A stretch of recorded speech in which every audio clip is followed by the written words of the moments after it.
Sushant case में काफ़ी उथल पुथल मची हुई है। अब सीबीआई आ गई है, सीबीआई की जांच हो रही है। यहाँ पर एक तगड़ा एंगल आया है ड्रग्स का, जिसमें रिया चक्रवर्ती का नाम बहुत ज़्यादा सामने आ रहा है कि रिया चक्रवर्ती जो है ड्रग्स देती थी सुशांत को। इस पर क्या कहेंगे? देखिए सब, पहली बात तो जब सीबीआई आ गई है इसमें तो सारा कुछ क्लियर हो ही जाना है, क्योंकि सीबीआई पे एक देश का पूरा भरोसा है और सीबीआई सबसे बेस्ट एजेंसी है किसी भी जांच को करने के लिए। और उन्होंने साफ कहा था कि इसमें डी कंपनी का हाथ है, दाऊद जो है वहाँ से फंडिंग करते हैं और पूरी इंडस्ट्री को वही चलाते हैं। और इंडस्ट्री में अगर आप कहीं देखेंगे तो किसी दो ही बड़े फेमस शहरों का नाम उसमें रहता है और उन्हीं के दबाव में सारी इंडस्ट्री काम करती है। तो ये फांसी तो थी नहीं, ये तो विधायक जी ने पहले ही क्लियर कर दिया था कि मर्डर था। और अब देन सीबीआई ने भी आगे यही कहा है कि कहीं ना कहीं उसमें पाकिस्तान भी इन्वॉल्व, पाकिस्तान में डी कंपनी का हाथ है, उसमें इन्वॉल्व है और तमाम लोग इसमें। ये मर्डर था, ये ऐसा तो था ही नहीं। और दूसरा, मर्डर करने में ड्रग्स भी यूज़ हो सकता है, मर्डर करने में और भी कई वजह हो सकती हैं, क्योंकि सुशांत राजपूत अपने आप में स्ट्रगल करके एक इंडस्ट्री में किसी को उन्होंने अपना आका ना बनाकर और वो अपने आप स्ट्रगल करके सक्सेस हुए थे। तो वो सक्सेस जो है वो पचा नहीं पा रहे थे। जो चाहते हैं कि इंडस्ट्री उन्हीं के काबू में रहे, उन्हीं के खानदान में रहे, उन्होंने कहीं ना कहीं सुशांत राजपूत को इतना हरेसमेंट किया उसका। और उसके बाद भी जब वो लड़कर और अपने आप को निखारते हुए ऊपर तक पहुंचे तो ये सारा मर्डर प्लान हुआ। और इसमें बहुत लोग हैं। अभी तो इसमें रिया चक्रवर्ती का जो नाम कहा जा रहा है ये इन्वॉल्व तो उसमें है, बट इसमें और भी बहुत सारे चेहरे हैं जो बड़े लोग हैं और वो इसमें इन्वॉल्वमेंट हैं। जी देखिए, सुब्रमण्यम स्वामी जो इस केस में लगातार बने हुए हैं, अभी हाल ही में ट्वीट कर रहे थे कि सुशांत सिंह राजपूत की हत्या हुई है, इस पर जांच पड़ताल होनी चाहिए। आदित्य ठाकरे के बारे में बोल रहे थे, लेकिन अब बोल रहे हैं रिया चक्रवर्ती ने हत्या की है, रिया चक्रवर्ती को पकड़ा जाए। मतलब आदित्य ठाकरे को बिल्कुल बचा रहे हैं वो, कि राज्यसभा सीट के लिए वो ये सब कर रहे हैं। क्या वो बिक गए हैं? क्या कहेंगे? देखिए ऐसा नहीं है। सुब्रमण्यम स्वामी जो हैं वो बहुत बड़े वकील हैं और इस देश में उन्होंने बहुत ऐसे केस लड़े हैं जिसको देश को भी दिशा मिलने का जिससे काम हुआ है। और वो एक राज्यसभा के लालच में कहीं आने वाले नहीं हैं। पर पहला स्टेप कानून का अलग एक स्टेप होता है। तो पहले स्टेप में जब रिया चक्रवर्ती का नाम सबसे ज़्यादा आ रहा है तो उन्होंने रिया चक्रवर्ती को, जब रिया चक्रवर्ती से जांच होगी और उससे कड़ी सख्ताई से पूछताछ होगी तो संभवतः सारी चीज़ें निकल कर बाहर आती रहेंगी। देखिए फिल्म इंडस्ट्री क्या है, ब्लैक को वाइट बनाने वाला एक बहुत बड़ा जरिया है। और इसमें आप देखिए कोई भी फिल्म किसी को भी कह देते हैं कोई रेशो नहीं है, कोई वो नहीं है कि किसी भी तरीके से उसे करके और उसे 300 करोड़ प्रॉफिट, 400 करोड़ प्रॉफिट। तो ये सब जो है, ये डी कंपनी जो है अपना पैसा इंडस्ट्री में करती है, ब्लैक को वो वाइट करते हैं वहाँ से। और उसी के चक्कर में वो चाहते हैं कि जो लोग इंडस्ट्री में रहें वो उन्हीं के दबाव में रहें, उन्हीं से मिलकर रहें और जो वो कहें वो वही करें।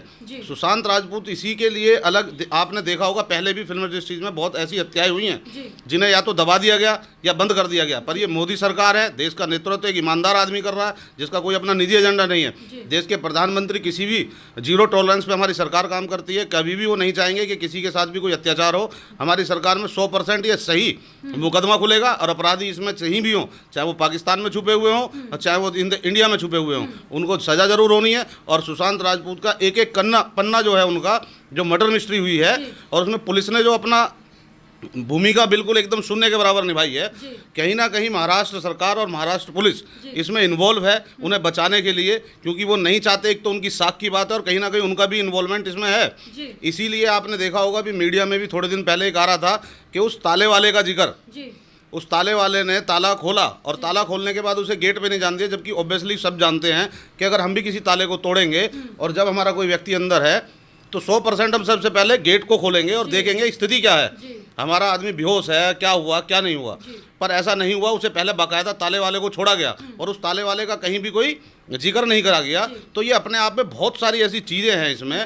और सुशांत राजपूत एक नीचे से लेकर ऊपर तक स्ट्रगल करके पहुंचा हुआ आदमी, तो वो किसी चीज़ से घबराने वाला नहीं था, क्योंकि घबराने का जब उनका समय था जब तो वो स्ट्रगल कर ही रहे थे।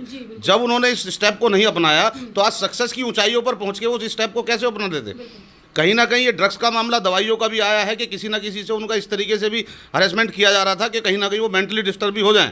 पर वो इतना अपने आप में सेल्फ कॉन्फिडेंस व्यक्ति थे और जिन्होंने एक युवा पीढ़ी को भी दिशा देने का काम किया था कि अगर अपनी आदमी मेहनत चाहे, खुद ही को कर बुलंद इतना कि खुदा बंदे से पूछे बता तेरी रजा क्या है। तो उन्होंने वो करके दिखाया और उसी का ये कारण रहा कि उन्हें आज जब आताताई जो लग रहे हैं लोग, वो आताताई मैं उन्हें इसलिए कह रहा हूँ क्योंकि वो चाहते हैं कि हमारे शिकंजे में सब रहे। और वो शिकंजा उन्होंने कसने का जब उन्होंने प्रयास किया और जब वो शिकंजे में उनके में नहीं आए, उन्होंने मना कर दिया, तो ये मर्डर मिस्ट्री प्लान हुआ और जिसमें बहुत बड़े बड़े लोग और सरकार इन्वॉल्व है। जो महाराष्ट्र की सरकार है उसमें कहीं ना कहीं उनका भी हस्तक्षेप है, नहीं तो इतने दिन पहले ही ये केस खुल जाना चाहिए था। मैं बधाई देना चाहूँगा सभी मीडिया वालों को कि मीडिया ने ईमानदारी के साथ इस चीज़ को दिखाया और इसकी एक एक चीज़ को खोलने का जो सबसे बड़ा श्रेय जाता है कि आज देश में सुशांत राजपूत मर्डर केस में अगर सबसे ज़्यादा किसी ने अहम भूमिका निभाई है तो मीडिया है। अगर मीडिया अपना शांत हो जाती तो ये लोग बिल्कुल बच कर निकल जाते। आपने देखा था कि पहले तो इसे बिल्कुल ही अब सुसाइड क्लियर कर दिया गया था पुलिस ने भी, पर आज जब मीडिया ने इसे बखूबी दिखाया और मीडिया ने खुद ही अपनी जब तहकीकात की, आप लोगों ने जब तहकीकात की उसके पन्ने खोलने शुरू करे तो कहीं ना कहीं जब चीज़ें सामने आई और देखिए आपने देखा होगा कि सुशांत राजपूत के जितने भी लोगों ने ये बताया था कि हम उस मौके पे थे या ऐसा था, उन लोगों के पास धमकियां आई, उनके पिताजी के पास धमकियां आई, तो क्या धमकियां रिया चक्रवर्ती दे सकती थी? इसमें सारा कुछ ये अंडरवर्ल्ड का हाथ है और इसमें सरकार और बहुत बड़े बड़े लेवल के लोग जुड़े हुए हैं सुशांत राजपूत मर्डर में। और आज देश की सबसे सर्वोच्च जो जांच एजेंसी है CBI उसकी जांच कर रही है। माननीय विधायक नंदकिशोर गुर्जर जी ने तो ये 2 महीने पहले ही कह दिया था लगभग, और वो सारी चीज़ें सत्य होती जा रही हैं। और जितने भी बड़े लोग इसमें जुड़े हुए हैं, मैं आपको इस चैनल के माध्यम से आश्वस्त करता हूं कि वो एक एक पन्ना उनका खुलेगा और अपराधी बिल्कुल भी बख्शे नहीं जाएंगे।